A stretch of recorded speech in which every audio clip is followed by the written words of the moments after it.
Thank you, my man. No worries. Cheers, man. Cheers. Thanks for coming down. Where are you actually from? I know you've... Northeast from Washington, which is just outside of South Shields. Oh, so yeah, that's where I got the South Shields from. But I moved to Liverpool in 2009. Cool.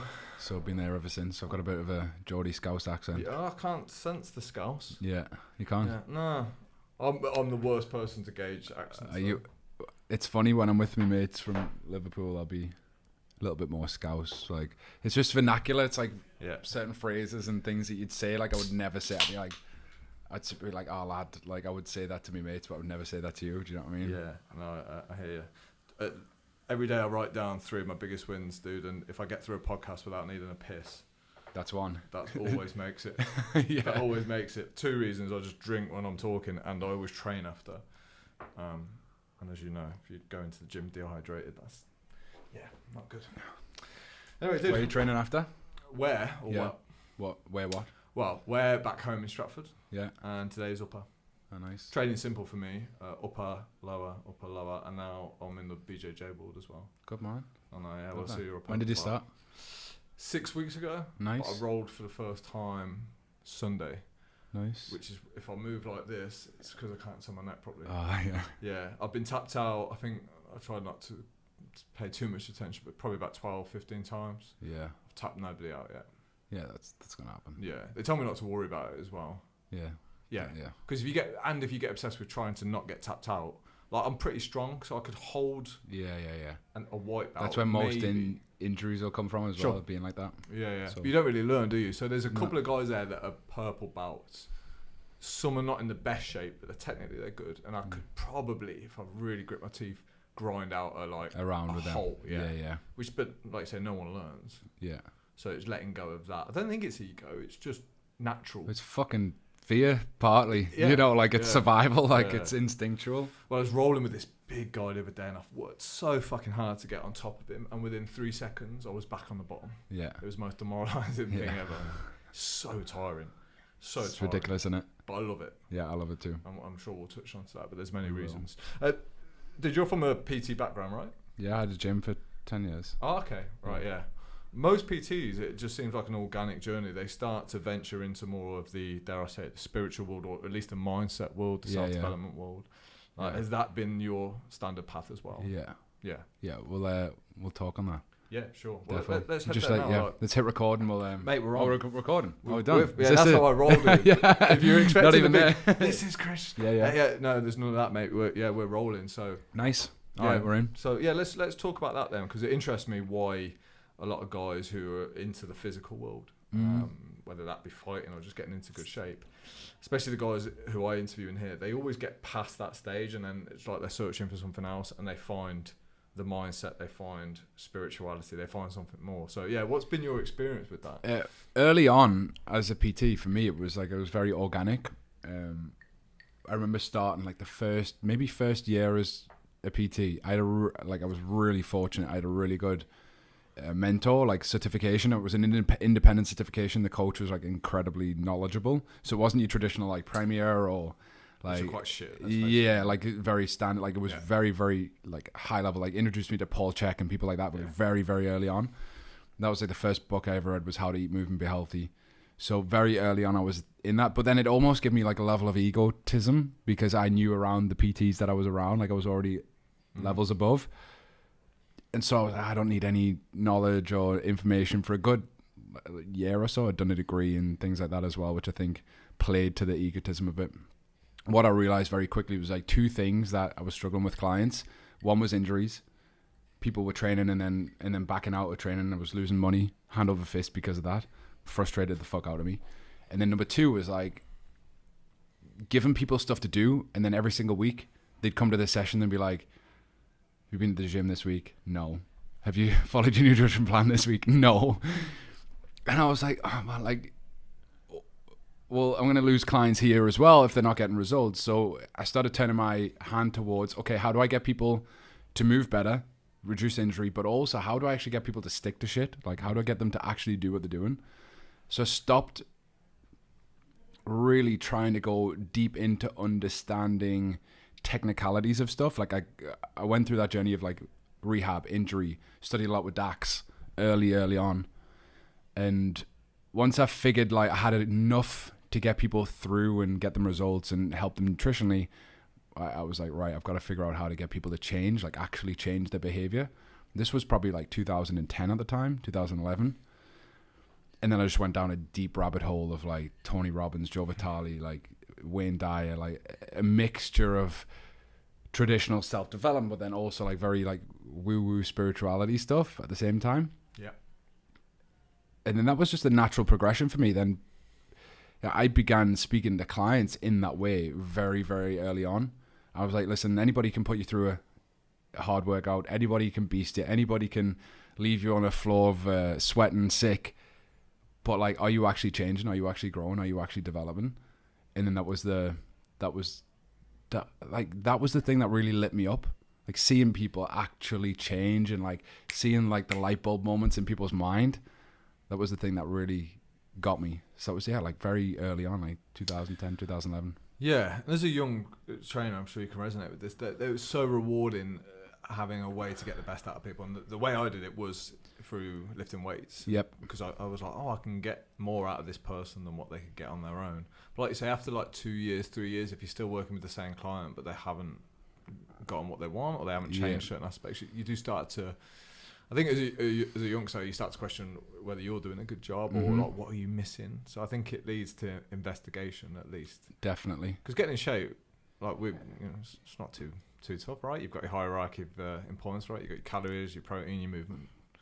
You nail those three. But what I put at the top of that now is the word you've used, which is our compliance. Yeah, massively. I think as well, like if I think back to when I first started PT in like 2008, 2009, like the calorie macro kind of world was really not spoken about at all. No, it wasn't. At all. No, you're right. And it was almost frowned upon in some weird way. Like counting calories was almost what Weight Watchers or Slimming World did. And as a personal trainer, you wouldn't do that. We were very much behavior, like habits. I followed a lot of Dax's principles, like very early on, like elimination diet stuff, which is really good. I mean, it was. But compliance was an issue. So removing food groups and stuff was very difficult for people. We'll get results, but it was, compliance was definitely challenging. It's the only thing I look at the start. Because compliance can evolve like any skill. For me, what are you willing to do? Well, you ask someone who's 10 stone overweight, it's probably not that much. But in 6 months and 12 months, they're surely going to be willing to do more if they're still on that journey, right? Yeah, and I think it's about setting a bar like so low that they can actually hit a target. Yeah. I think people massively underestimate consistency. Like compliance and consistency to me are two things that are very closely linked, and I would much rather set a bar low that would give people compliance with consistency so they can stack wins, and then naturally people want to get more involved. So if you say to yourself, for like I do a lot of business coaching, if I say to clients like create a video every single day in their business, send an email every single day, their compliance is probably going to be pretty low to that because, many things. They're busy, they're wearing many different hats, they're fucking already overwhelmed, they're already doing too much. And so then every day that goes by that they don't do that, they'll mark themselves negatively internally, and then they'll break consistency, and then they'll get to a point like, fuck it, I can't do it anyway. Whereas if I was to say to them, do 2 emails and 2 videos a week, and they were able to tick that off, then naturally they'll start to be like, okay, like I can actually do this. I am doing it. Start slow, get better, optimize as you go on the way. Yeah, absolutely. I think if you attach to outcome straight away, you're never going to get anywhere in the journey, are you? So like you say, one workout for someone who's severely overweight makes zero difference. One email for your coaching clients, one video, nothing. So there's knowing that, and then there's being okay with it. And that's hard because there's not immediate gratification in that. But give me the cake instantly, it's all right. Or give me the day off and I can fuck the emails off. It's like, it feels good for a minute. Yeah. Straight away. Yeah. Whereas I know the good stuff, the stuff that's behind all the work, comes later. Well, yeah. I think if you know that, though, that surely gives you a step Well, ahead, we were chatting about Jujutsu as well. Like, Jujutsu is like a great playground for removal of instant gratification because there is there's usually like a rewarding thing in fitness. You feel great after it, like there's dopamine hits and there's like serotonin related, whatever. Like there are legit times in my first year of jiu-jitsu I've sat and cried after a session. Sure. Like it's been that demoralizing, that painful. I remember the first time I trained with Paddy the Baddy, right? I trained with him for like 7 years now. And he triangled me about, like 12 to 15 times in a 5-minute round. And I actually like had to hold back tears. I was like at a point when I thought I was getting better, like 6-7 months in. Yeah. I get that. This young kid, like teenager with long hair, fucking smashed me. Yeah, I came off the mat Tuesday feeling a little bit like what you've just described, like feeling pretty useless. Felt like a little boy actually because I was just getting manhandled by these little people. Yeah. And one of the guys said something. I think he was trying to encourage me, and he kind of did, but he also kind of like made me think. He said, "Don't worry." He said, "In 6 months, you'll be tapping someone out." Yeah. So I thought, 6 months, 6 months of this.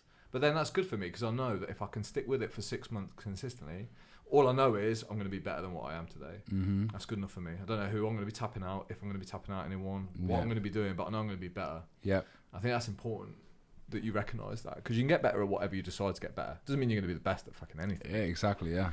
But I think we're taught that we can be the best, but sometimes we can't be.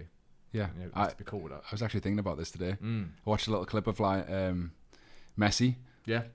And it was a football player like exchanged a shirt, and then he was like, what I didn't realize is like he'd ask for my shirt back. Yeah. And it was just like a little moment of like, this guy's like a professional footballer playing at the upper levels, yet still like putting Messi up on a massive pedestal because, you know, people don't reach that level. Sure. So even he's a massive admirer of somebody and understanding that he's levels above. Yeah, no, absolutely. I was speaking to do you know Neil Adams, a judo Olympic. I don't. Okay, he performed in the Olympics for GB, won silver. Great judo player, one of the best. And he was saying that, and again, I don't think parents do it intentionally, but he said they're always telling their kids that they can be the best. Mm-hmm. They can be the best. They can do whatever they want. And he said the reality is no. Yeah. No. Even if you work as hard as you can, you're not guaranteed anything in this game. But most people don't even work that hard. So telling young people that they can be whatever they want to be, it's kind of like any paradox, really. Yeah, it's kind of might be true. Yeah. Probably not. Yeah, exactly. Yeah. It's probably not. So it's like, well, where'd you go from there? Because that hurts people. Mm-hmm. I remember when I first discovered that I was never going to be the richest, best looking, nicest, best person at anything. I was pretty down for a while. Because I thought, well, what can I do then if I'm not going to be the best at somewhere? And the only answer I got was like, well, I can be a little bit better at something than I am yesterday or today. Yeah, you can be the best at being you, right? Like that, and it's a weird metric. Like it's like I can be a better version of me. Yeah. Like that's the thing. It's such a cliche as well. I used to hear messages like this years ago and think, I just slipping down it. Shrinking. Just in case. Stand up and just in case you were thinking like. I thought you were just chilling.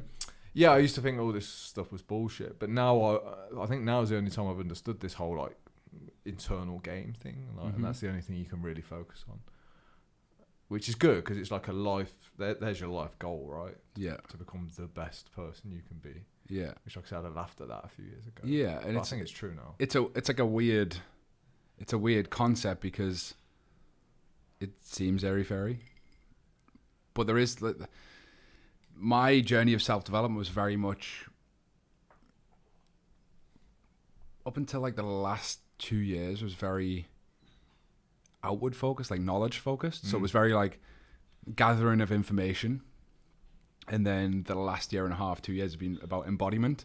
And like that was never a word that was even in my mind, like embodying the stuff that you actually know instead of knowing it. How old are you, if you don't mind me asking now? 35. Yeah, it seems a common age as well where people, like what you've just described. Yeah. Like they stop looking for information outside and they start looking inside. Yeah. And again, I can't really articulate what that is and what it means or when you know you're there. But like exactly what you've just said. Yeah. You start to listen a little bit more. Okay, what's going on in here?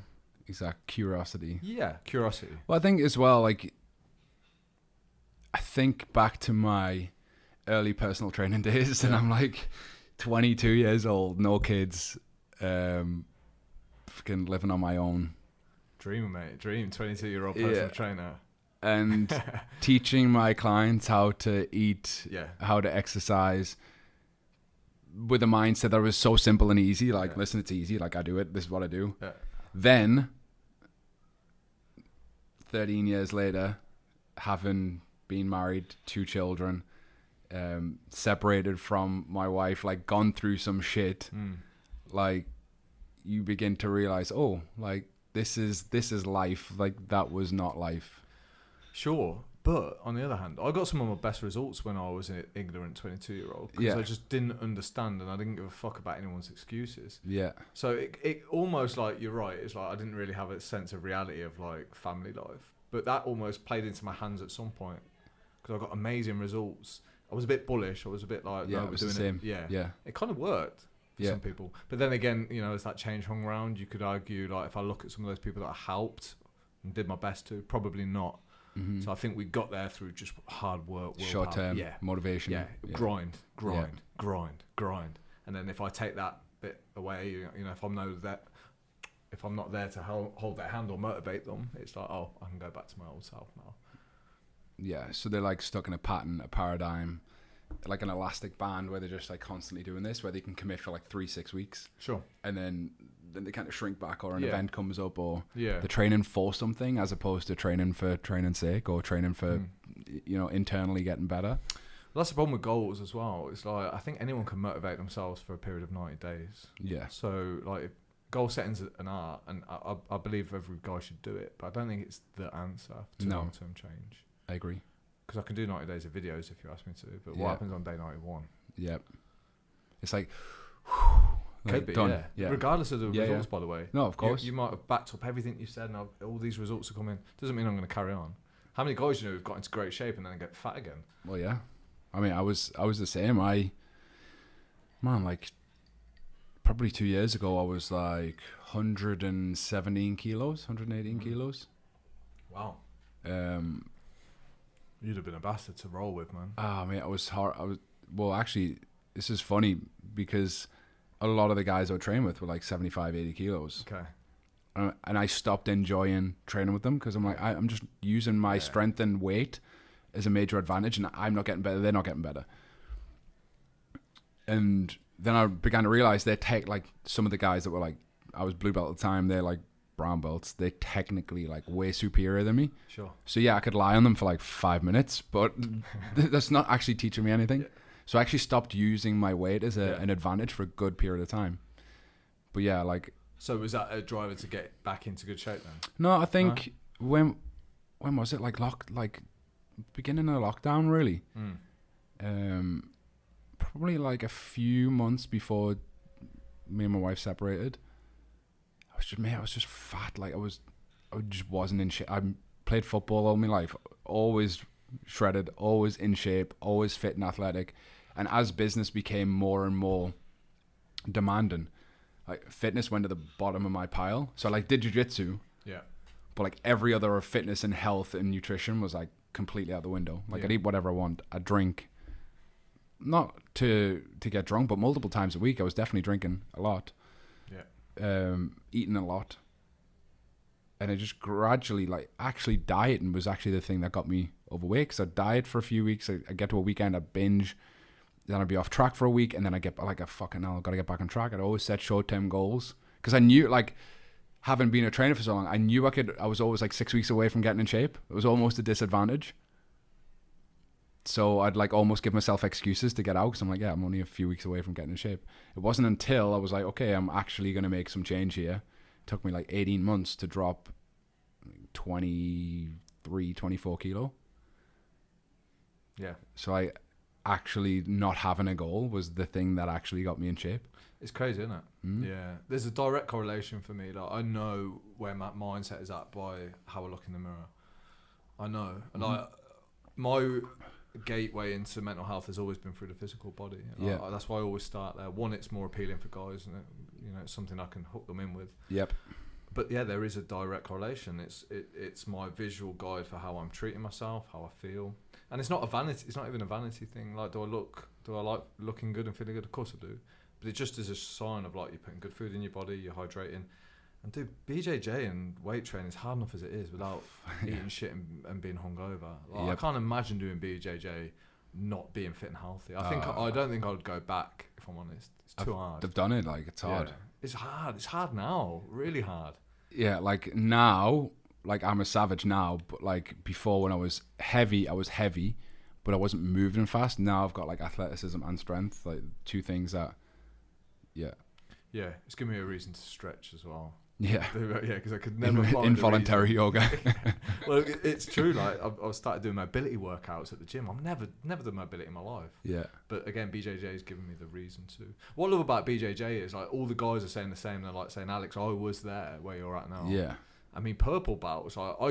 Most people would probably think back to like karate when you could do anything to get your next belt, right? BJJ is a different game. No, massively. Yeah, if you're purple, you're good. Yeah. You're good. Yeah. Like, yeah, you ain't getting tapped out by a new. I rarely get tapped out now. Yeah. Rarely. Yeah. Like, I get it now. It'd be only like black belts that would get me. I underestimated that. Yeah.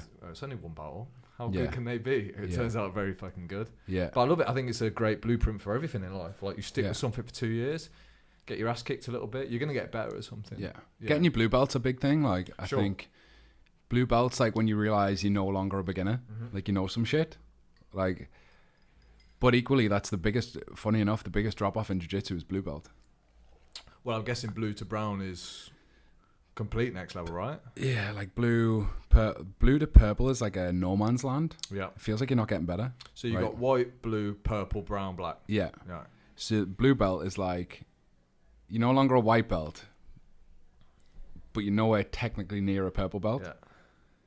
So you're in this weird place where like you get smashed off other blue belts. There are some white belts that can be really competitive with you. Sure. And like you've got a little bit of egotism. Like I every time I've got a belt promotion, I've had like a level of anxiety that's come with it. Like oh fuck now, like now this like if I roll with a blue belt or a white belt, I'm never getting tapped off them. Yeah. Like unless I'm playful and like helping them with stuff.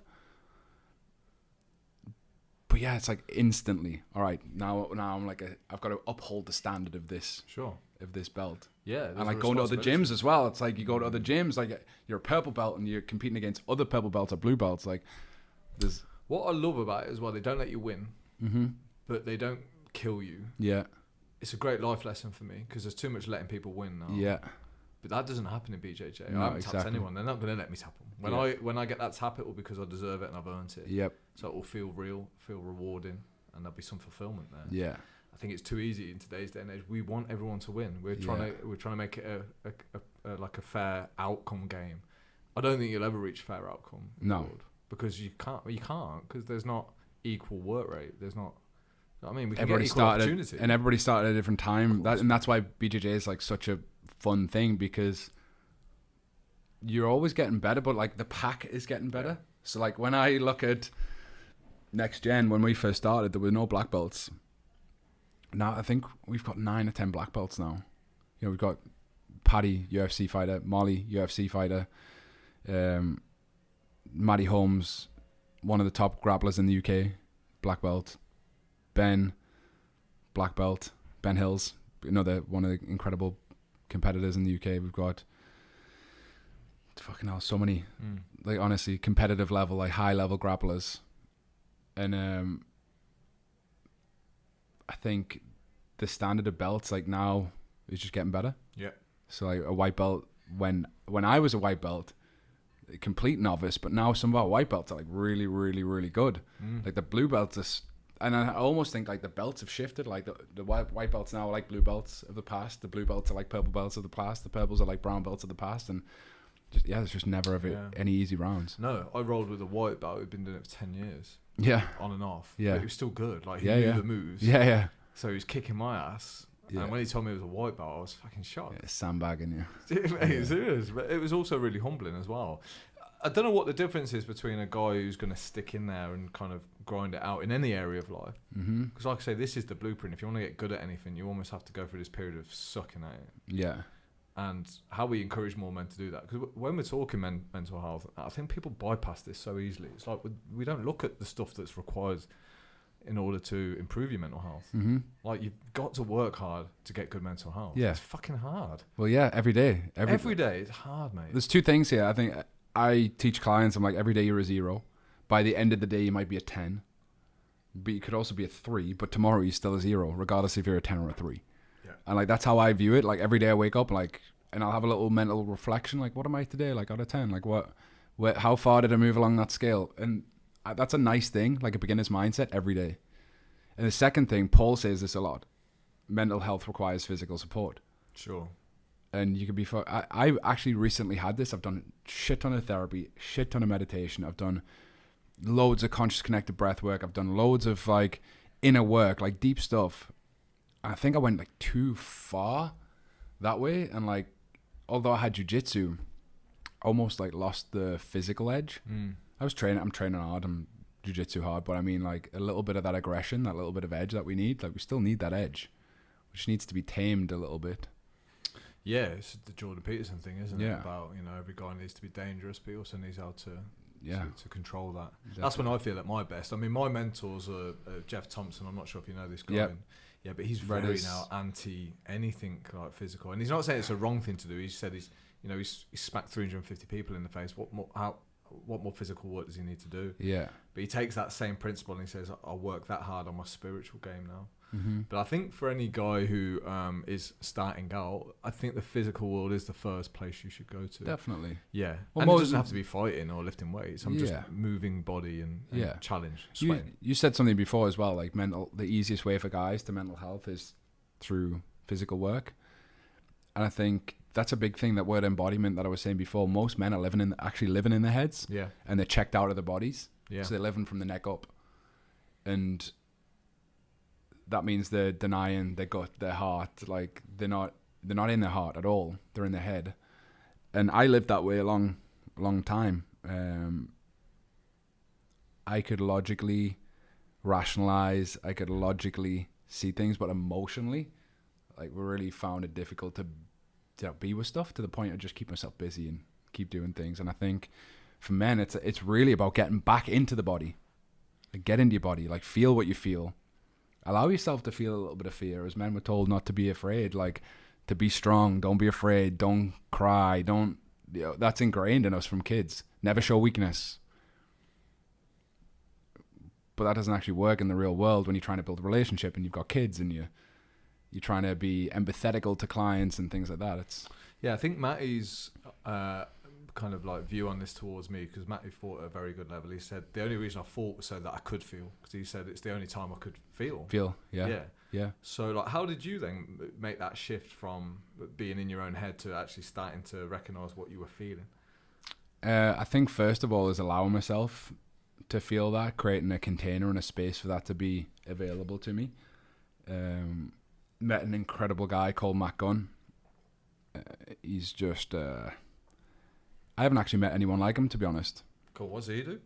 He's trauma-informed therapist, psychotherapist, and also conscious connected breathwork practitioner. Oh, cool. And just a guy that is able to hold space at a level of presence that I've never met anyone at that level before. Psychotherapy's helped me a lot. Yeah. It's fucked up. It's crazy shit. Yeah. Like part of me, half the time I'm thinking, what the fuck are you on about, mate? And then half of me is thinking, I think this is helping. Yeah. So he was like, he'd done a lot of, he'd attended a lot of psychotherapy. And then what he realized was that was, again, very head, but then he used breath work to get into the body. Yeah. And then that's what he started fusing the two things, like talk therapy, but also breath work and body work. And I think the combination of those things, like a 90-minute conscious connected breath work session, like you could have releases like you've never felt before. Like it's insane. You just get in completely in your body. Like your body is alive. Like you and things move through your body. You start to feel that emotion coming up. You'll have massive crying releases. And I think for me, space and time, like I don't want to be cliche with like meditation, because I just don't think it's that, but like actually allowing yourself to sit and be and relax. And I'm very busy all the time. Sure. Very rarely would do that, but allowing myself that time to sit and be with. Yeah. What do you consider trauma? Is this anything that's not been resolved inside of the mind and body? Like, what is trauma? Trauma's like a weird thing. So like, I've actually spent a lot of time in this field recently. How I deemed trauma would be like abused or beat up or like, all the traditional things that you would think. But trauma can be like birth trauma. Like your nervous system can hold trauma. Surgery has a massive impact. It's very, very traumatic to the body to be in surgery, like especially if you are Matt, like this is the second-hand information from Matt's like teaching me this stuff. But he's like, if you're he works a lot with veterans, right? So like a lot of veterans, imagine they fucking might have been blown up, need surgery, they get put to sleep on a table, they get cut while they're asleep, their body's completely checked out, and but like the nervous system has a memory, right? So the best way to understand this is with a bike. Like if you're riding a bike and you haven't ridden a bike for a while, you don't logically think like, I need to get on a bike, right? And I need to push the pedal down and hold the handlebars. Like you get on and you start pedaling because the body knows. The body keeps score. Great. And the thing to understand is that even if we don't have conscious memory of stuff, the body has its own memory. So things that happened in childhood, like you might have broken an arm, or you like a lot of traumatic births, like they have a big impact on your nervous system. You carry that forward with you. Like it's like really, really hard to wrap around. Like I was in an incubator for like 7 days when I was born. So not having that closeness with my mom, like even that, like it's all these little things in our lives that we don't really pay attention to, or we think like logic, like no way that could ever have an impact.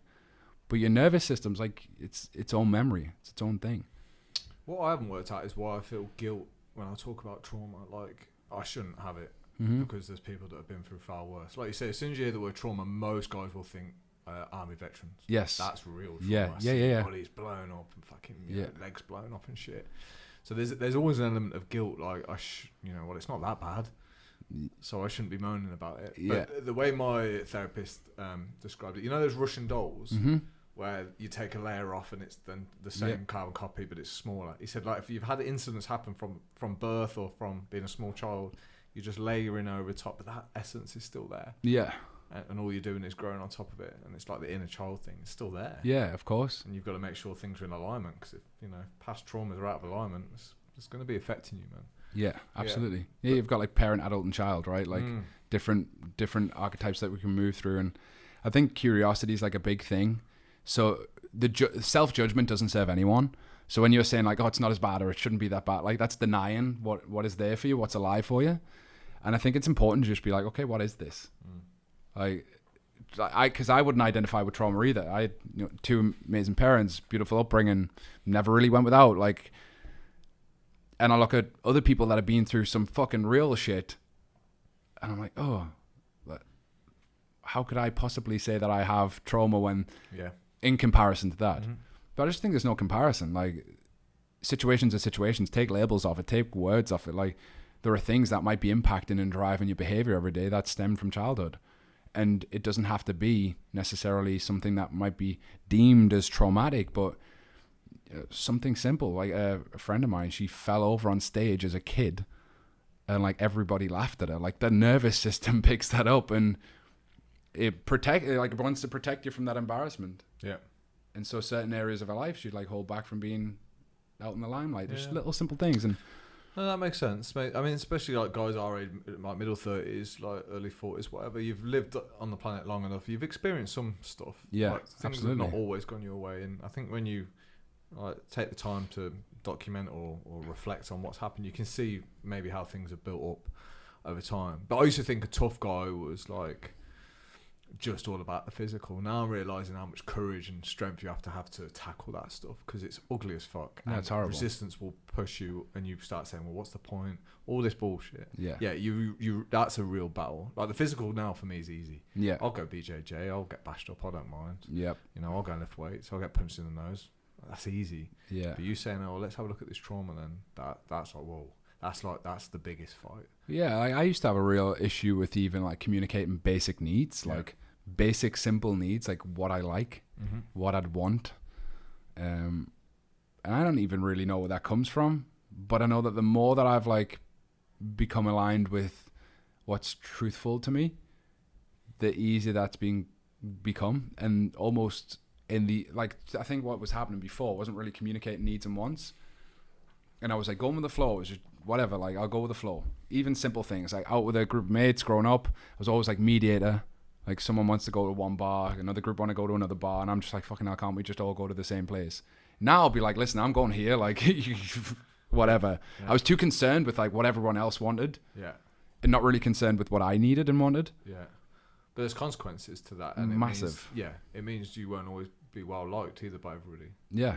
But it's hard to chase truth now, especially in today's day and age, because truth isn't always, well received. Yeah. Like if you're truthful and authentic really on social media, you're going to be fucking hated. Mm-hmm. Let's face it. Like, it's much easier for me to go out and post what I think people want to hear. Yeah. But that's not Alex Myers. Nope. Because Alex Myers is going to rub some people up the wrong way. So you've got to be okay with that. And this is where I think the link into physical training does help. Yeah. Because it toughens your mindset up to be more authentic, so that when you are yourself in real life and people throw shit at you, you can handle it a bit better. Definitely. Yeah. If you're not used to that, yeah, and you've lived a life of, chasing comfort. Well, that's when the boy comes out, right? Like, yeah. And I think that like you feel like you're being attacked. Yeah. But like the mature man would not attach themselves to those opinions. The child would. Sure. And I think it's just like, it's learning, it's evolution, it's growth, it is learning, as long as you put yourself in an environment to learn. Mm-hmm.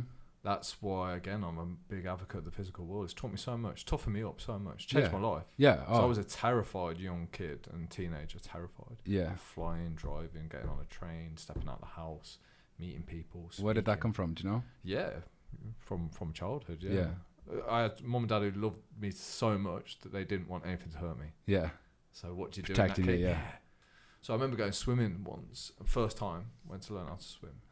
Went underwater, panicked, come up as a little kid crying, and obviously mum sweeps me out the pool and says, "We don't have to go back, it's fine." Yeah. And I only learned how to swim when I was 30. Yeah, so that's teaching your nervous system. Like that's it. Like you're not self-regulating, right? Yeah. And this is things that, like, as parents, we have to we have to skillfully. I don't think any kid gets out alive, no matter how much you try and parent. Like, I agree with that. And we've got to try and skillfully navigate that, where we give them enough support, but enough independence. Yeah. And there's a constant pull between like support and independence. And well, it's protect and prepare as well, isn't it? It's like, you want to protect, but you do have to do an element of preparation for life for your kids. Definitely. Because they ain't going to get it all their own way. Yeah, exactly. But I keep quiet-ish on this. I don't have kids. Yeah. So it would be easy for me to sit here and go, well, you should do this, man. You should throw them in the fucking pool and let them find their own way. Yeah. It's easy for me to say that. But if I had a kid, like when I had a dog, man, even with my dog, I was like, do not hurt my dog. Yeah. Like, dog, stay away from him. I just tried to protect him. Just wanted to look after him. Yeah. I can see that's a hard thing. It is hard. Yeah, it's very hard. Like I've seen it. Taking my little boy to football, and he's very empathetical. He's very aware. Emotionally, probably more than other kids his age, for sure. Sure. He's very sensitive. And like, I almost see myself as a child through him, if that makes sense. So I can see situations where I feel uncomfortable. It's not him uncomfortable. It's like I'm feeling that he might be uncomfortable in this situation, and I might have to step in. For example, kids are playing with a football, and he goes to go, and they're like, "We're doing penalties, like stepping the line." He's like, "Oh, I was just getting the ball for you," and I'm like, I need to say something, but he almost needs to feel that and go through it. And then afterwards, I'll have a little chat with him. I'm like, listen, when people are doing that, just stand your ground. Like, don't let people push you around like that. And I think we've got to allow them to go through, but like almost give them post-game analysis. And I think that's the key for me. It's very, very, very hard to do because my nervous system feels it in that moment, and I instantly want to protect. Yeah, no, I really don't know the answer here. One of my good friends, James, he took his kid boxing for the first time about 6 months ago, and the kid was crying his eyes out, man, didn't want to go. Yeah. And even James, the dad, was a bit stuck. He was like, well, do I push and encourage him? Yeah. Because I know this is going to be good for him. Or is this me wanting him to do things that I would have wanted when I was a kid? Yeah. It's so hard because you don't know the answer. I would always err on the side of prepare rather than protect, if I think. So I think, if you love your kid, or at least, you would have the long-term benefits of them in mind, which might mean, like we've talked about at the start, like that short-term discomfort. I know this is going to suck. They might cry. They might hate it. But I truly believe that in 6 months, it's going to be good for them. The thing that I'm trying to navigate with my kids right now is I want their word to mean something. So I'm trying to get them to a level where they're communicating from a place of like truth. It might sound a little abstract, but like simple little things.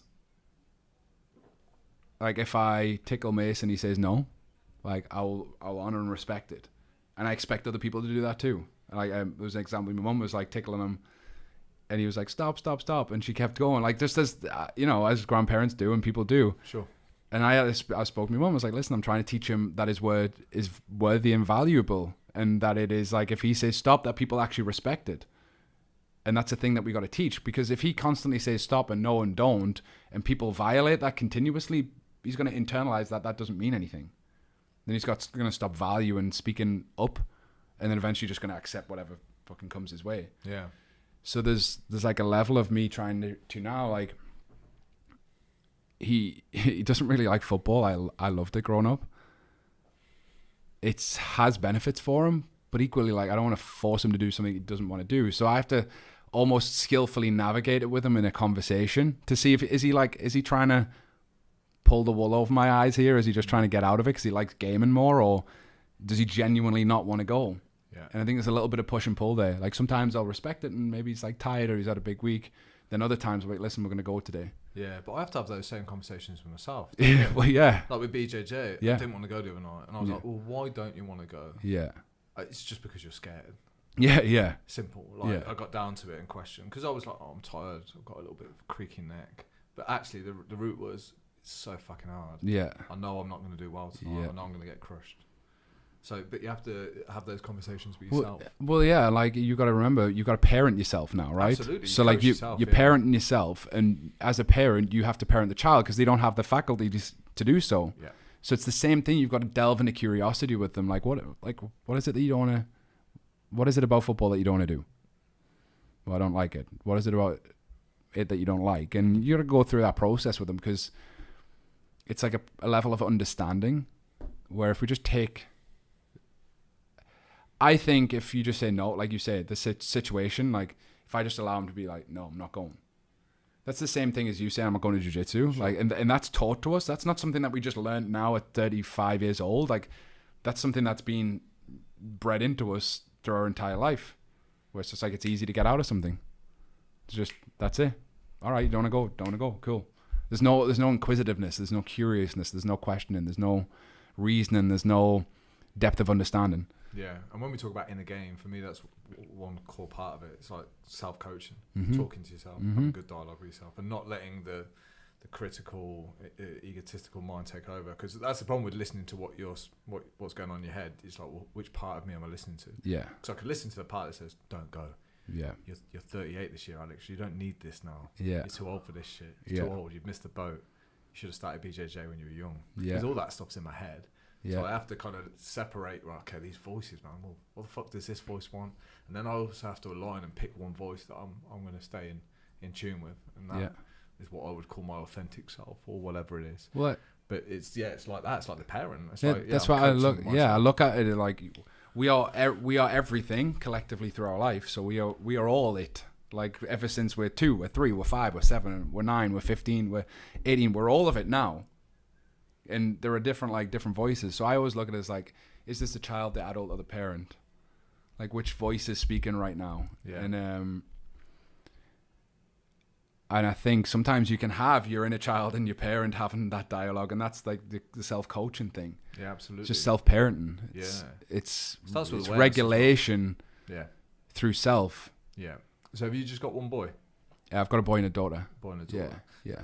So I became a stepdad of my little girl. She's mine. Like since 2 years old, she's 13 now. So. Oh wow. Yeah. Cool. How was the boy? He's 6. What's his name? Mason. Do you think about like helping raise him to be a man? Does this cross your head of like how do I raise him to be a good man, a strong man, and what does that look like? 1000%, especially like in a separated household. Like I never wanted that at all.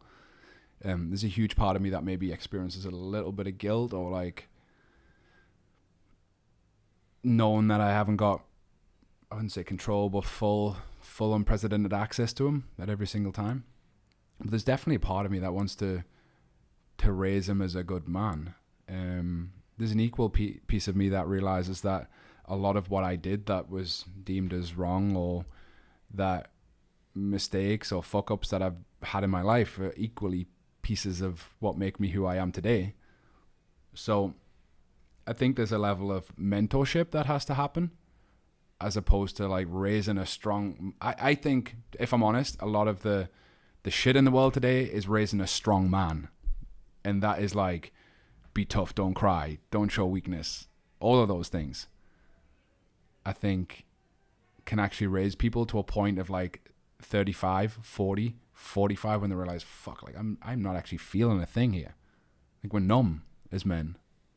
We're very mission driven, very focused, very masculine, very like, but we have to embody like both sides, like equal, masculine and feminine. So I think there's an argument that we've swung too far the opposite way now. So 1000%. So that everyone's like, but I feel like this. Yeah. And we're acting based purely on emotion. Absolutely. No logic whatsoever. Absolutely. Yeah. Yeah.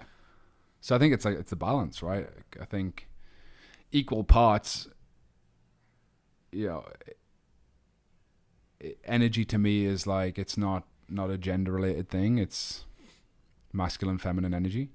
And I think we have elements of both, and both are beneficial on both genders, both spectrums. But yeah, there's definitely a place for raising a man with values, but also raising a young man with like heart and caring and emotion. And like I always tell him, like, all is welcome, like everything is welcome. Anxiety, fear, sadness, like it's all welcome. Yeah. I feel like it's when we try to push that away, that's when we start sedating with various different things in our life. Yeah, I totally agree. And it's great that you're on the mission too. I don't think there's any other way. Like if you're a parent, you have to, if you're going to take your kids somewhere, you have to have been there. Yeah. So that would be my only kind of intuition, that if I was going to be a good parent, I'd have to live that. Yeah. I couldn't just tell my kids what to do and how to live if I was a complete fraud. Well, yeah, most parents are like out of shape, telling the kids, you got to do fitness, you got to do this, you got to do that. Like, no, they're learning from your behavior, not through your words. Absolutely. Like, stop telling them what to do and start doing it yourself, and they will follow suit. Yeah, this is our whole mission with the Better Man. It's like, we believe inside the group that if we work on ourselves, it's going to have such an impact of the people around us that it's the best way to educate. So by leading. Yeah. Well, we're talking about trauma, like generational trauma is a real thing.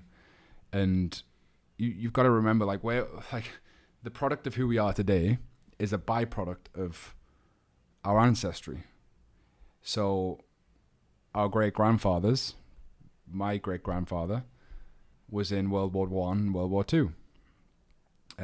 My great-grandmother raised 3 kids by herself, lost one whilst my great-granddad was away at war. Those young boys were brought up by their mother with a absent father. Here they're like going to war, coming back. He's been away and seen death and violence and so much stuff that's the stuff that checks you out of the body and keeps you in the head, right? It stops you from feeling, you can't, like, there's so much stuff that you're being exposed to. I'm speaking not from experience here, but from people who've been through that. They've been on tours and war and things like that. It would be far better to tell of experience. But if you just see that situation, and then those kids are growing up with fathers that are checked out, right? Because they've seen so much, they've been through so much, they've been through poverty, they've grown through poverty. The war babies and rations, and then they grow up with all of that conditioning of their environment, and then they raise children in the only way that they know how to love is the way in which they were loved. Sure. Which was from absence and fear and scarcity and lack, and then that next generation, and I think like our parents' generation, they'll be, I know my dad's like had this conversation with me, like he was never really like told that he was loved by his parents ever. So he was the other way with us. Like he really like poured love into us. Yeah. And even my dad's mom, she passed away, bless her, 3 months ago now. I'd never told her in my entire life, my 35 years, that I love her. Never, not once. And I'm a very loving person. I tell everyone I love them, I hug them, I kiss. I'm like a very physical contact person. And I called her up one day, like after I went on Men Without Masks, the retreat. And I was like, listen, I've never said this before. You've done a lot for me. I really, really appreciate it. I just want to let you know that you love me, that I love you. And she was like, thank you so much.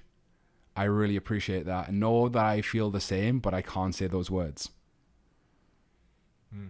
That's her generation, right? Being brought up without love.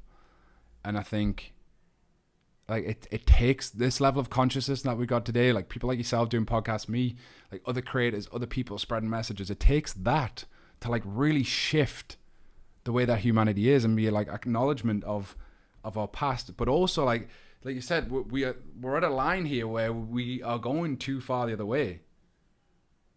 Where like our parents might have not had the love that they want, so they pour love into us almost to the point where we don't have that tough love. And like we have too much of a soft edge and no resilience because we're brought up in too much comfort. Like there's too much comfort now. Like, you know, even the lockdowns, you talk about lockdown as being like a terrible time for humanity. I'm like, listen, terrible time was fucking World War II, living in shelters on rations. That was terrible time. Everybody's in lockdown. Yeah, with your fucking home comforts and internet, connected to everyone, FaceTime your friends, speak to anyone, like food in the fridge, food on order via app. Like financially, yes, might have struggled a little bit, but not so much because you're not really doing as much as you did before. Like a lot of comfort. And I think that's almost a negative at the same time. Definitely. I think it's swinging the pendulum back to, too much comfort is equaling a lot of damaged people. Well, for sure. Yeah. I wonder why it's so hard for someone to say that I love you to someone that you truly love. Because it's strange, isn't it? Because like, I could say to you easy today, Chris, I fucking love you, bro. Yeah. No problem. Yeah. But when it comes down to mum and dad, I love you. That's a hard thing to say. Yeah. I think it's I've been down a rabbit hole on this stuff, obviously going through separation, but like intimacy to me is like it's a weird thing. Yeah. So like if you look at intimacy as like a distance between two people, right? Really intimate, not so intimate, and like relationships are very like this. Like when things get really close and intimate, someone will pull away. Usually the man, right? Usually, sometimes the woman though. It's like so the man might pull away, and then the woman might step in more. And then the man might step away again. The woman goes, fuck this. And then they step away. And then the man's like, fuck, I have to come forward now. Then the woman pushes back. And then he's like, fuck this. And then they come in. And it's just this constant dance where they're never really actually getting any closer. Yeah. They're just moving side to side. And what it takes is for like one person to step in. And instead of the other person being afraid to go there, it's like, okay, like let me just step in, stare and have a look around. Like, let me see what's here. Yeah.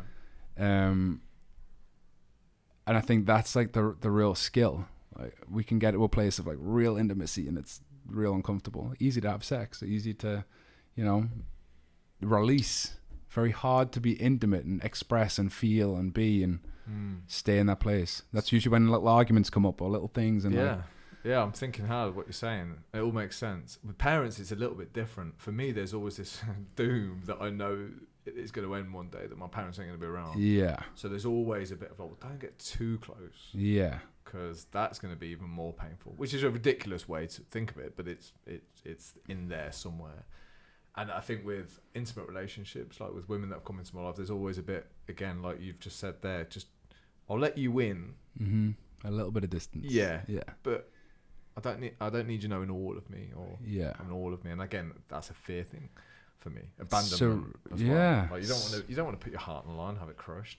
Surrendering, right? And I think that's the big thing, is just being like, listen, you got me, like you have me all. Well, there's real courage. Here's my heart. Yeah, that's like, for me, that's real courage now. Any guy who can do that, I really respect. Yeah, that's been my my journey. I still don't know if I'm there. Like after going through separation with my wife, and I don't know whether I'll ever get to that point again, to be honest, or if I was ever there ever. Yeah. I might never have been there. That would be part of the problem. But it's hard to feel like totally loved when you know how faulted and you are. Because, like, we could sit here, if we were totally honest, there's probably a lot wrong with us both, right? Yeah. Dysfunctional function. Yeah, of course. I mean, accepting that is a good thing to do. Yeah. Like, my life's become a lot better over the last year since I've accepted that that's okay and that's who I am. Because the self-help world can try and get you to fix everything. Mm-hmm. And I found that more painful. And this isn't a justification for behaving badly. This is just me saying, look, everyone's made up of this not so good and good stuff. Yeah. Like what side we tune in with is, well, that's what we do each day with the work. Like you've said, from you get up, you're a zero. Let's try and attach in. But trying to fight all these natural things that are in us sometimes is more painful. So when jealousy rises up and you realise it's a normal reaction, it's no longer as crushing. Yep. Like, than attaching to it and thinking that you shouldn't have that and you're a bad man. Yeah. So I think like jealousy is normal. Mm. Absolutely. Everybody experiences that. I think in the past, my personal experience would be to react in a certain way or behave in a certain way, but not speak it. Yeah. And emotions again. Yeah. So now I'm at a place in my life where I'm like, listen, just so you know, I'm experiencing a little bit of this and it's making me feel like this. Not saying that it's anything that you're doing. It's just how I'm processing this thing right now. So if anything that I say is out toward or like whatever, or like I'm not in a place to have a conversation around this without saying something that I don't actually truly mean. And that's like a level of awareness that I believe we have to get to, where we're like, we're owning our own shit. It's our shadow, right? Like we're owning our own stuff. Yeah. Like I'm experiencing jealousy in the moment. It makes me feel afraid that you're going to leave me. I know that you're not. It's nothing that you're doing. So if I react out of any way that's fear-based, that's just what I'm experiencing right now. I can get to that bit until you just said, but I know you're not going to leave me. I can get to that bit apart from that because you don't know that they're not going to leave absolutely. Me. Or like, I know it's not, what I'm saying by that is like, I know it's not anything you're doing. Like totally. It's not your actions that are making me feel that way. It's my insecurities and my fears that are making me feel that way. Yeah. And again, that makes the game easier because you know it's back on you. So I used to try and control myself and my partner. Yeah. Which was fucking exhausting. Yeah. Yeah. It's exhausting. So now I'm just like, it's on me. It's in me. And people do have the potential to cheat and go behind your back. We know that now. That the skill now is knowing that you will deal with it and you'll be okay regardless. That's a hard thing to do. But once you've done that, or once you can work towards that, you realise you can handle whatever happens.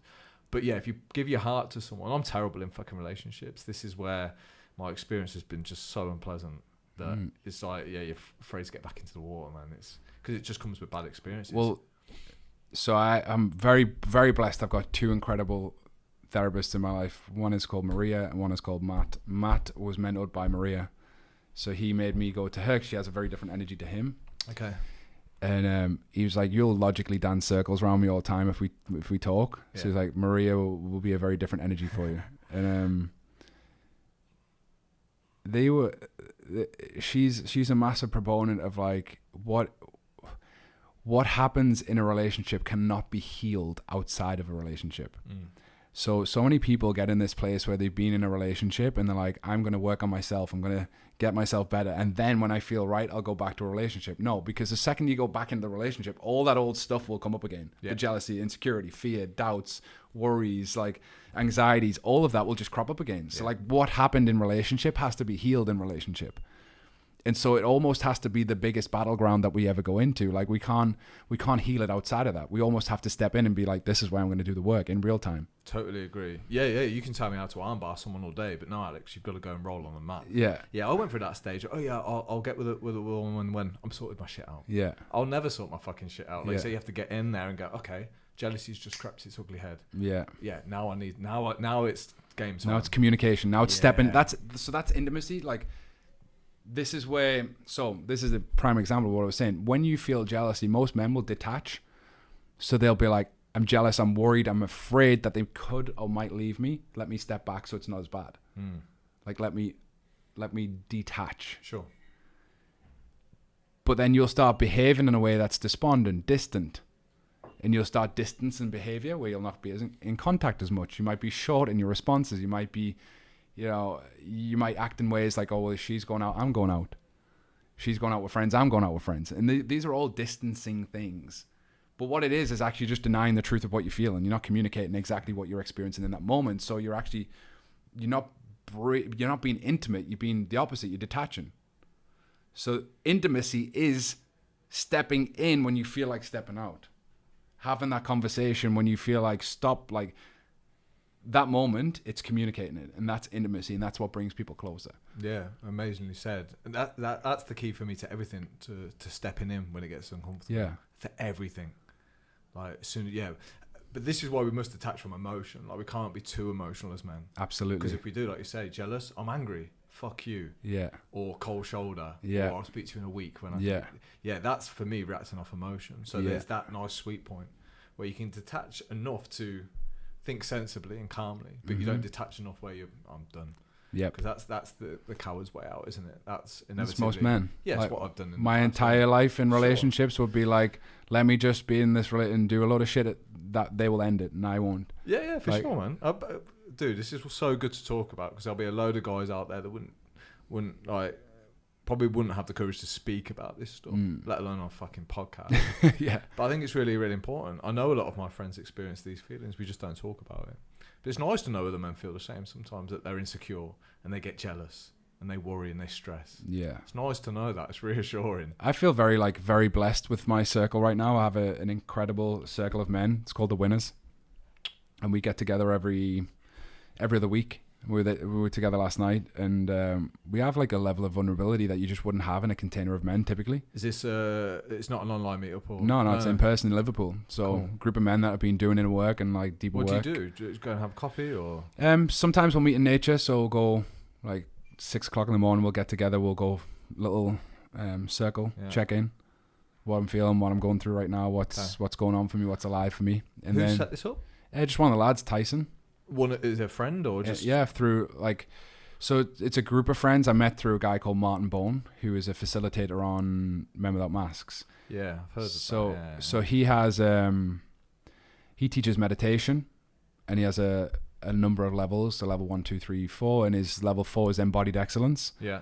So it's like beyond meditation, it's about values and structuring your life, higher self, lower self, and there's a group of us that have all been through that process together. So it's like 12 people on each level 4, and I think everybody that's in the Winners has been through the level 4 individually, and we're all doing a lot of inner work, and it just happens to be that there's like an ecosystem in Liverpool of people going through and doing inner work. I think that's amazing. It's unbelievable.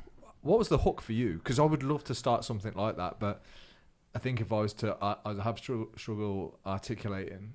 Mm-hmm. So if I said, come and do the inner work and talk about how you feel, I'm like, okay, no one's going to come. So what was the hook for you? What did you see? What grabbed you to go along and be part of that? So like the Winners is like an invite only thing, for one. So like it's a caliber of men that are like the business owners, like every one of them in the right are either business owners or doing something amazing. Okay. Or striving to like improve their life in some way, shape or form. Yeah. For me, I mean, I'm like a self-growth junkie. Sure. But it's not like talk about the inner work, do the inner work. Like it's a collective group of men who just want to get better. Yeah. And there's no cost. The cost is commitment. Yeah. So it's nice. Like it's a group of people that actually want to get better, want to see each other get better. Like everyone shares each other's stuff on Instagram. Like we all promote each other, and it's just a nice environment to be part of. And I think there should be more men's circles like that, because we definitely have lost in a way, like the group of men, like men pack mentality, for two reasons. I think society deems it as being, but it's not societally like a thing anymore. Like culturally, we're like, men do this and women do this, right? And that's been that way for a long time. But now we're in a culture where like, well, men can be, raising and nurturing children the same way a woman can, and women can do the same shit that a man can do. And the truth is, like, honestly, like I might take heat for this, but I know that my wife is a better nurturer, and I've seen it and witnessed it from my children. But like equally, I have skills that she doesn't have, and it was very complimentary for a long period of time. And I think it's just about understanding, like, back to our nature. Like, what is our nature? And men are great in groups of men, the same way women are great in groups of women, the same way we need to interact with each other. But I think it's really important to like keep some of those traditional cultural values. Like I really do. 1,000%. I'm really happy when I'm surrounded by a bunch of good guys. Like really fucking happy. Yeah. I'm at the happiest. Yeah. Like it challenges up there with intimacy and relationships. Oh, absolutely. Like in terms of just, it feels natural to hang out with guys who encourage you to become a better person, better husband, whatever it is. Mm-hmm. I love it. We meet here and there's 10 of us, and we spend the whole day talking and planning and shooting shit and stuff. But articulating that of what we do is impossible. Yeah. It's really hard to do. Because I don't know what the fuck's going to go on in that room. That's part of the fun. Mm-hmm. Like, we go where it goes. Yeah. Like, someone's got a challenge, right? That's where we'll go. It's amazing. Yeah. It's so amazing. We typically meet in nature, like, is our thing. Yeah, I think that's really cool. Yeah. Jeff Thompson's big on that. He's like, no, we're walking today. We're walking today. Yeah. And he likes to get outside. But no, I think it's an amazing thing to do. I just think it's a hard sell. it's something you have to experience. I don't think you can show somebody the power on text or on a video. No, definitely not. No. The thing is, well, what's going to get you off your fucking ass to be part of a man's circle? Because again, if I was young listening to this men's circle, I'd be like, not confident enough, don't want to do it. Whether that's just reality of some are going to and some aren't. I think so. I personally think that it's not about convincing. It's about doing. And I think people look on the periphery, they look on the outside, and they're like, "Oh, what's going on there?" And then it's almost like you. So I've realized that my life has become permission for other people to, specifically men recently, to live more through their heart and more through their body and go into deeper work. And I'm like, okay, my level of vulnerability is like, I'm open and I'm ready to talk about this stuff. There's still some things that I'm really holding back from. There's some truths that I'd like to speak about that I haven't yet, and that will be in time. But hopefully my actions, my words is permission for others to dig into that within themselves. And so I'm not trying to convince anyone to do this. I'm not trying to pressure anyone to do this. I'm just living my life, and hopefully they can experience vicariously through me and then eventually be like curious enough to dig into it themselves. Yeah, I think that's my next level of improvement, where I have to take that initiative like what you're doing and not try and get guys to come and get, because I know how much of a benefit it is. It's changed my life. Yeah. So I'm like, I know that if you come to this event, and I know if you go to the gym, you're going to feel so much fucking better, dude. Your life will change. Yeah. And it's frustrating because I want to drag people, but dragging people's tiring, and it's not a long-term solution. You got to be like the Pied Piper, right? Yeah. Like that's it. Like you got to live, and Paul has done a great job of this. Live so openly and vulnerably that you share the darkest, deepest things that each and every other person is experiencing. They see it. They see themselves through you. Yes. The problem with being so vulnerable now is, like I say, if you went onto social media and were totally honest about your past, right, there'd probably be things that you've done that you're not proud of, right? Absolutely. Yeah. There would be instant backlash and attack.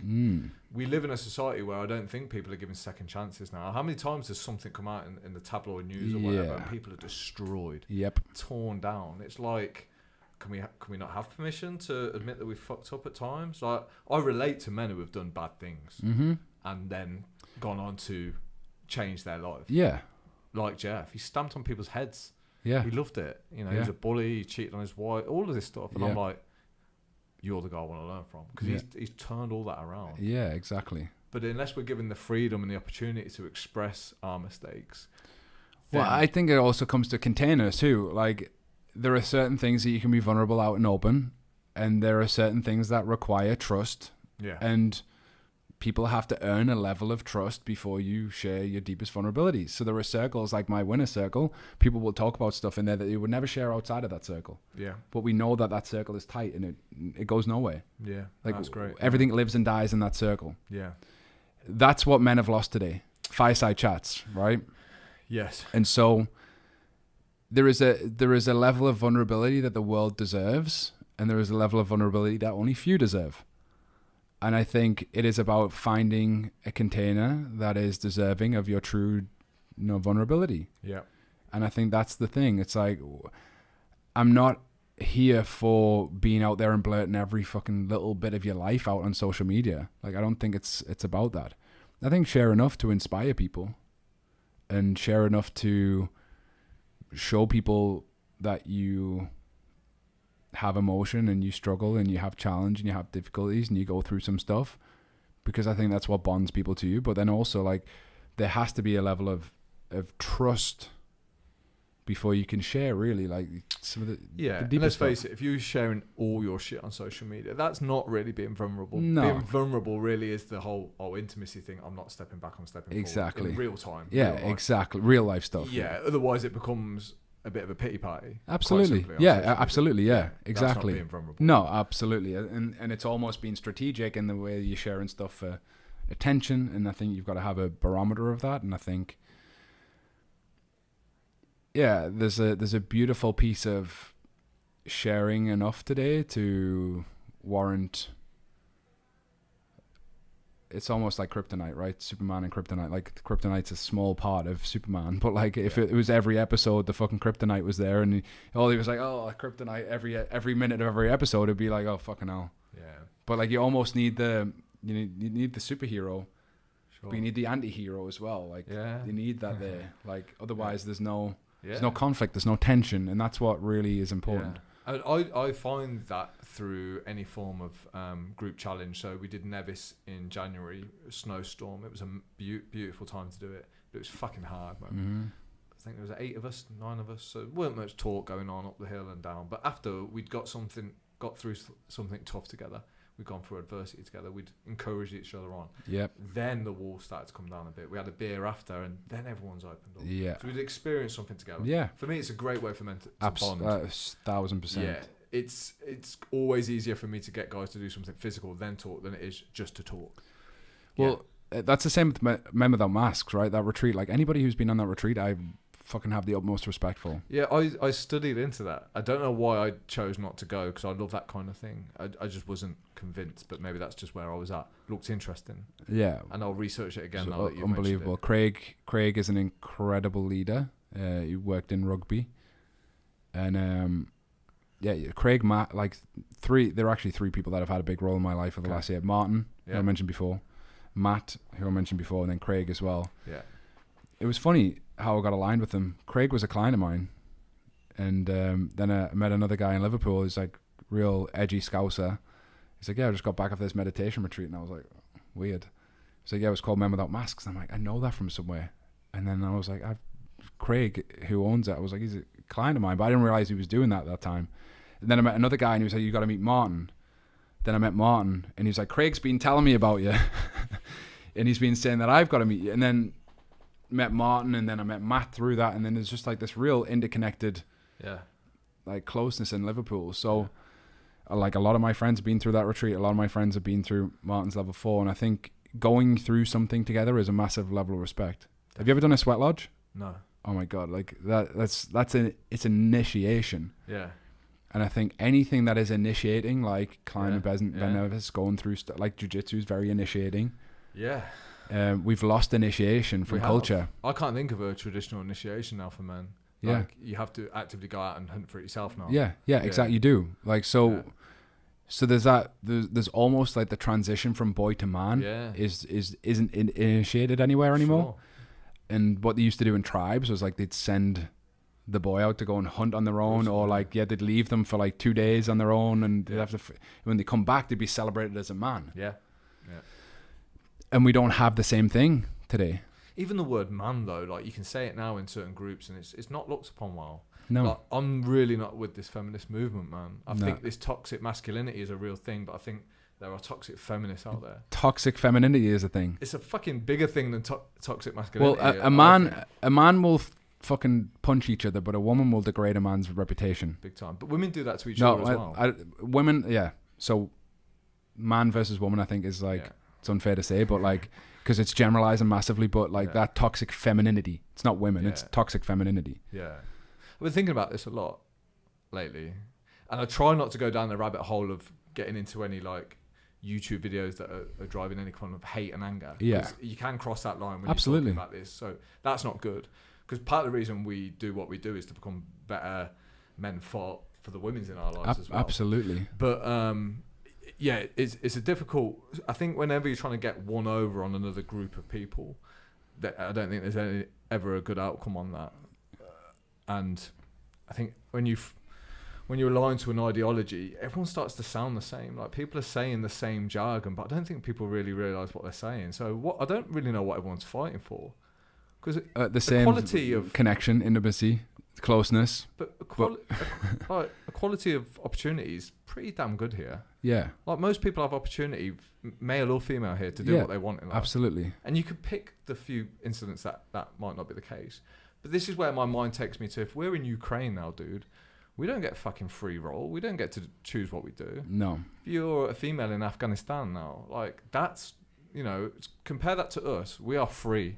Mm-hmm. We have freedom. You can start a business from scratch here, male or female. Yep. You're fucking lucky. And the fact that we're arguing over such stupid crazy, shit, man. But like, there are equal, like, there are, toxic men, like, fucking right, like there is, like, even. So my argument with toxic femininity isn't like, it's like this. It's like, no, there are like groups of people that are fucking causing distance and dis-ease in our society that actually, they're all fighting for the same fucking thing. Like, we all want to be loved. Like, we all want love. We all want connection. That's ultimately what we want. And yet our very act of doing things is pushing stuff away. Like, there's a massive like girl boss movement on Insta, and I'm all for it. But equally, it's almost denying the very thing that they want. Like, men aren't against that. Like, I'm not against it. Like, I've got some incredible female friends that are doing amazing things. And I'm the biggest fan. Like, I'm the biggest supporter. I've got a lot of female clients. I'm the biggest supporter. But like, let's just celebrate each other for who we are, like, and what we're doing, and fucking stop labeling stuff. And I know when it comes to, it never crosses my mind whether it's male or female. I don't think me of it either. like that. Like, I don't either. I had Kit Dwellin here the other week. She's an author. She's fucking amazing. The fact that she's a woman, it so fucking what? I actually, it confuses me as to where it's actually come from. I don't know. Like you say, I think you've nailed it, and we're arguing for the same thing. It's just they're such opposite ends of the extremities that they're not willing to meet in the middle. We all want to live in a good world where people are treated nicely. That's surely what we want, and people are loved. But yeah, we're not going to get there through arguing all the time and fighting, because that's what it is. It's become a war between men and women. Yeah, I mean, social media is probably a huge proponent for that. Probably, yeah. I think we're in the safest time we've ever lived in. Like, we are statistically. Like, we are. Yeah, like, we got it good here, man. Yeah, we do. We really do. Good here. Yeah, I'm serious. Really do. We have got opportunities, and I find it hard to listen to people picking out all the small things that are not perfect here. And in fact, that's the problem. All your energy is focused on these things that you perceive shouldn't be. It's very interesting, actually. Like, one of the lads last night, he was talking about politics, and he was like, I don't really get involved in politics anymore, because in Liverpool, like, Tories are the worst thing in the world, and like, everybody votes Labour. But he's like, I don't actually really know what fucking Labour's policies are. Like, he's like, I don't know what any of the policies are. So he's like, I grew up and then Labour. Party, yeah. But like, and like, Tories are nonsense or whatever. Like, that's like the mentality. But like, that's the cultural mentality. Like, he's like, that's not my personal. Like, I have no opinion, because I don't really fucking know. Yeah. I just have you're from Liverpool. This is what you believe. Sure. If I say the word Tories or Conservative around my mum, she'll eyes down, look at disappointment. Alex, don't mention that fucking word around me. It's Tory or Conservative. Yeah, it's crazy. But again, do we know the policies of these groups? No. I don't think any of them are doing any particular good. No, for sure. No, like, damn right. But it's just an example a great example. Cultural, like, is this my own belief? Or is like this something I've discerned upon my own discovery and curiosity or research? No, it's like, it's often what we think is what we're told. Right. Yeah, and back to the very original start of this conversation, the inner work for me is that getting clear on, where have these beliefs come from? Are they mine, or have, society and the way I've been brought, have they been handed to me? Yeah. And you start to question them a little bit, and that's part of the inner journey for me. Like, well, yeah, who the fuck's Alex then? Yeah. Like, if these beliefs. Well, you actually like come in the name and form of Alex. That's not who you are. No, it's what you're called, But you get lost, don't you? You don't know a lot of men don't know who they are. Yeah. And the best way for me to do that is to strip away things, like lose things. Don't put more on me. Just get rid of shit, and you start to narrow down and chisel away at, this is who I am. Who you are is awareness, right? Sure. That's it. Yeah. All you are is awareness. Yeah. That's it. And I think we label ourselves as what we do and who we are in society, who we're known, like, but I often look at this, like, if you were suddenly one day to wake up on a desert island with nobody else around, no one to speak to, no job, no money, no bank account, no access to anything that you have right now, no mobile phone, like, who are you? Like, at that moment, like, who are you? But like, this awareness of like, where the fuck am I? What's going on? Yeah. Well, that sounds like meditation. Yeah. You lose all of that shit. I think that's why it's so great. That's why it's so good to turn the volume down on everything. It's good to have a couple of hours each day without your phone, without the TV, without podcasts in your ears, and you're left with you. Mm-hmm. So I went to Iceland for 6 weeks, and I got there and I was so depressed because I realised I was still with myself. Yeah. Do you know what I mean? Try to get away. Yeah, try and get away. Yeah. You hear people say it all the time, I just need to get away. From Good what? luck. Yeah. From what? Yeah. Do you know what I mean? So it's great work to do. It's just difficult. It's just hard. Curiosity for me is the key. Like, I think that's like the thing that most people don't have. I think I always try and breathe space from the situation to response. It's not always easy. That's the thing that as I mature and become older, it's like, how much space can I breathe into this situation and then my response to that situation?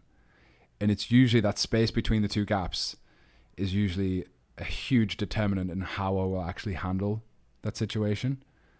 And I think that's the key more than anything. And that's massively helpful. I'm going to remember that, because that's life-changing information if you can do it. It's the difference between reacting like a complete cunt or being a decent man. In the moment, reaction. Yeah. But then always there's a reflection upon that. Yeah. Almost always, unless you're a psycho. Well, there's a consequence to deal with being emotive as well. Absolutely. Like, yeah, you know, you think of the angry Chris versus the calm one. Completely different response, completely different set of consequences.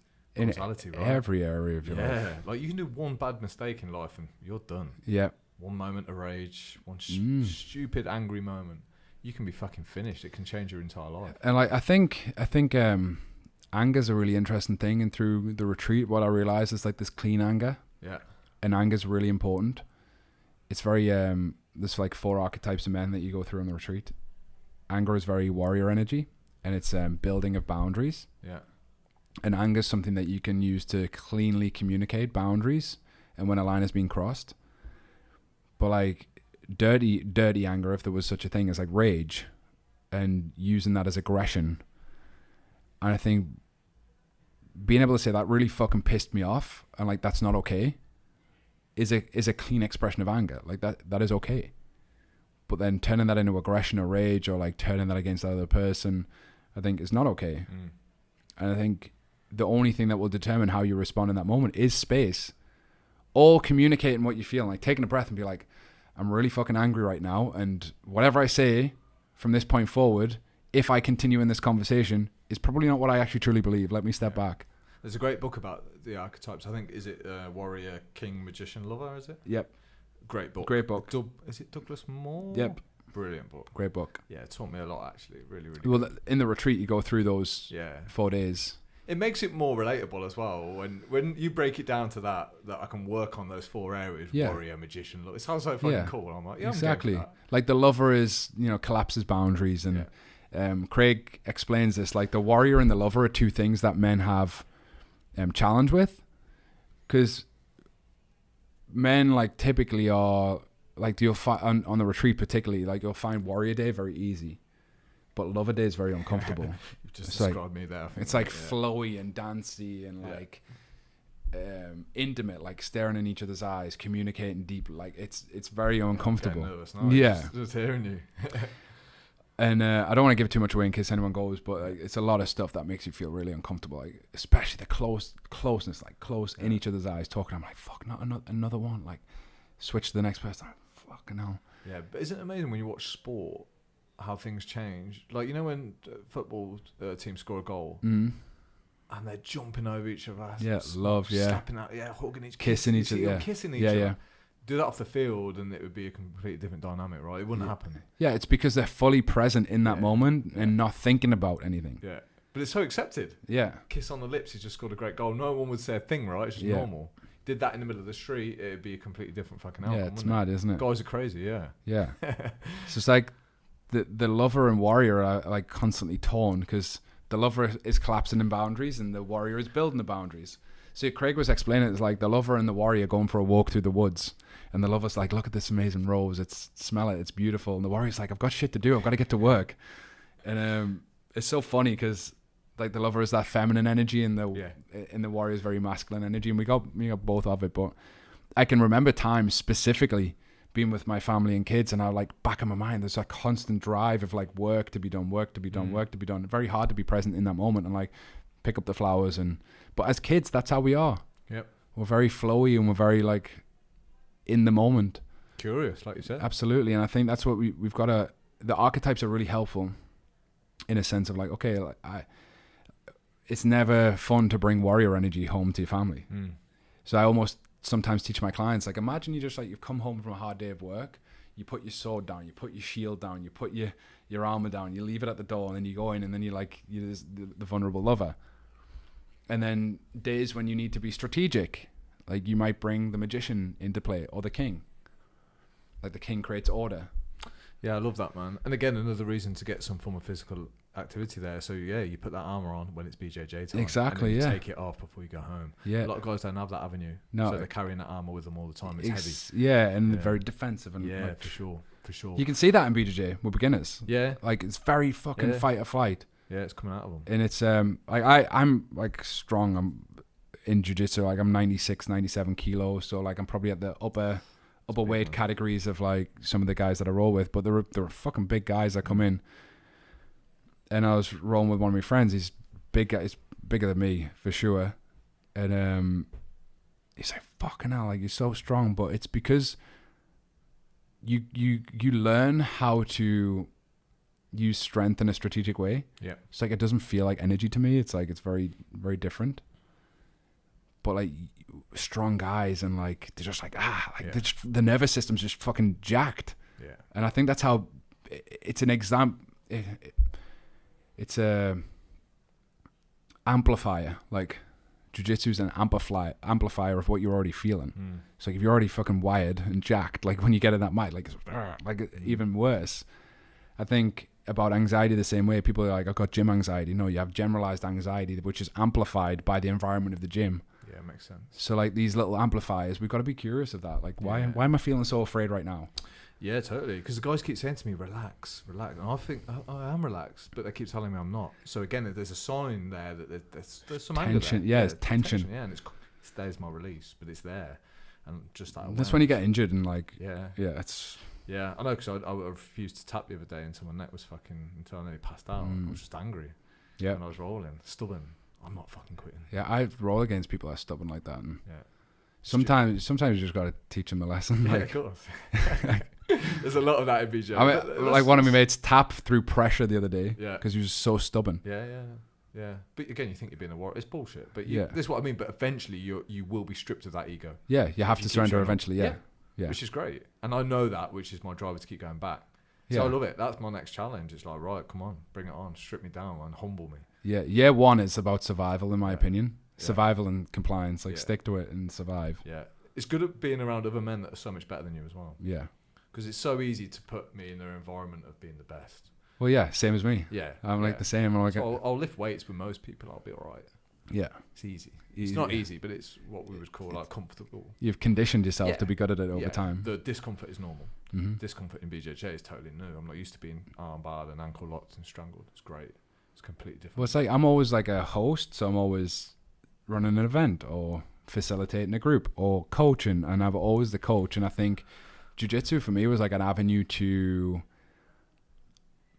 adopt the beginner's mind in something and to not always be the facilitator, just to blend in, be someone normal and do something normal. And not that I'm saying I'm abnormal, but in every area of my life, I'm always leading. It was nice to be led. Yeah. I love your stuff, man, that you're putting out on IG, which probably, what's the handle? It's me, Chris_Brown. Yeah, it's really cool. I really like it. Dude, I know we mentioned time. You're the kind of guy I could speak to for 3 hours comfortably. We've done an hour and a half.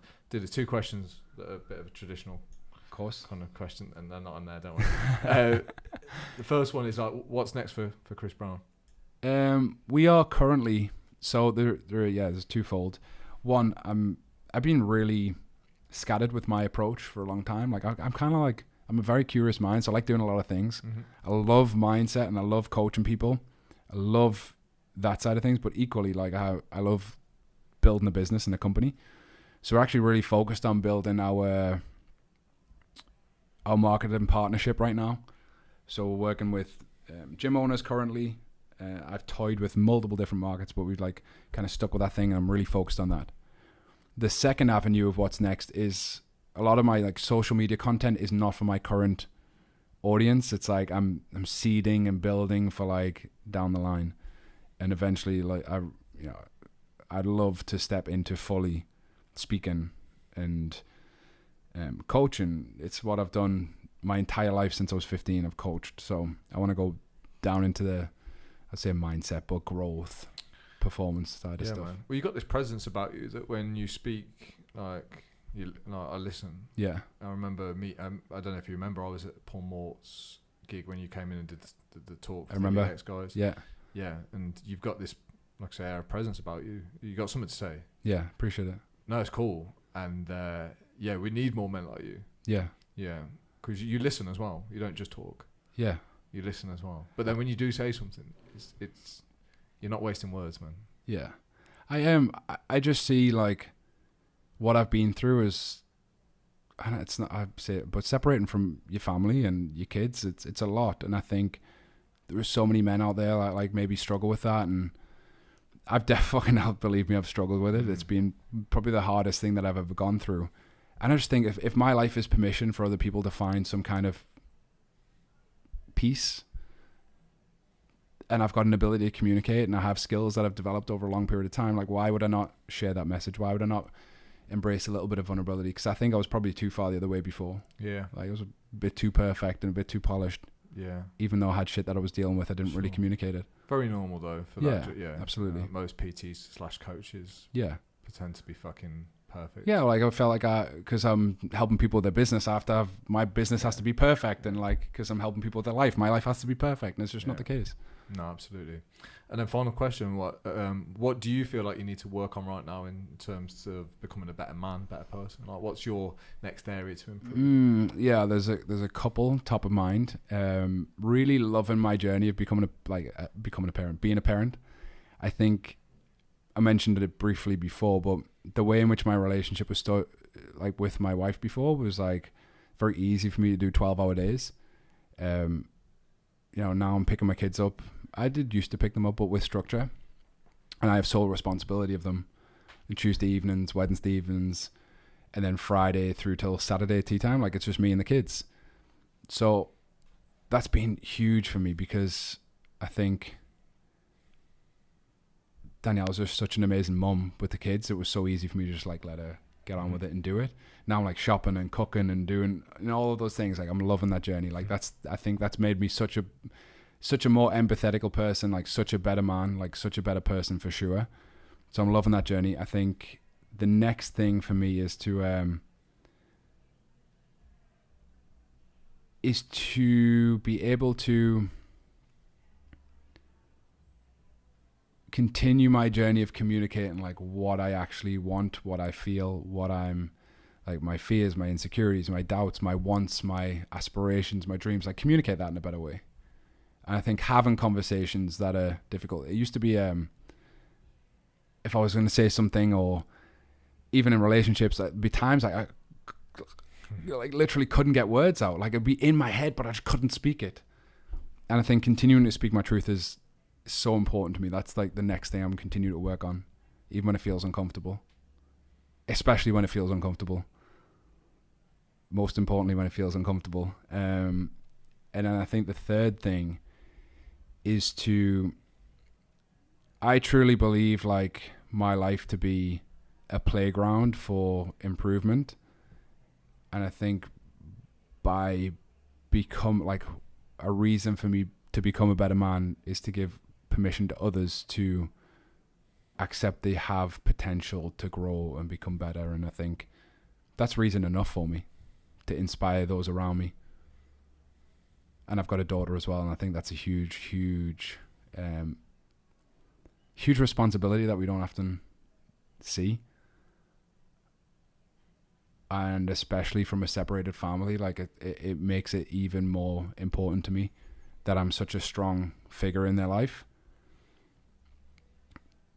Not that I think it's how do I say this with tact? I think a big part of society's problem sometimes is like absent men. I don't mean it in terms of necessarily absent as in they're not there at all. That is a big factor, I think. I don't know how that could ever happen, but I understand, men go through things and whatever. But also like absent is in checked out. I used to be that way. I would come home from work, honestly, and have so much in my head. I found it extremely difficult to be present. And I think the more present men we have in the world that are conscious and aware and loving, I think society would benefit from that drastically. I think it's a natural... I try not to make assumptions here, but it's far more natural in a woman to be nurturing, loving, present than it is for a man, in my experience, at least. And I think that's just generally because of our natural strengths in our nature. So yeah, I want to give other people permission to find presence, and absence to me is not just, you're not just absent as in you're not in the picture of your children at all. Like, you could be there but not there. You could be there but absent. Yeah.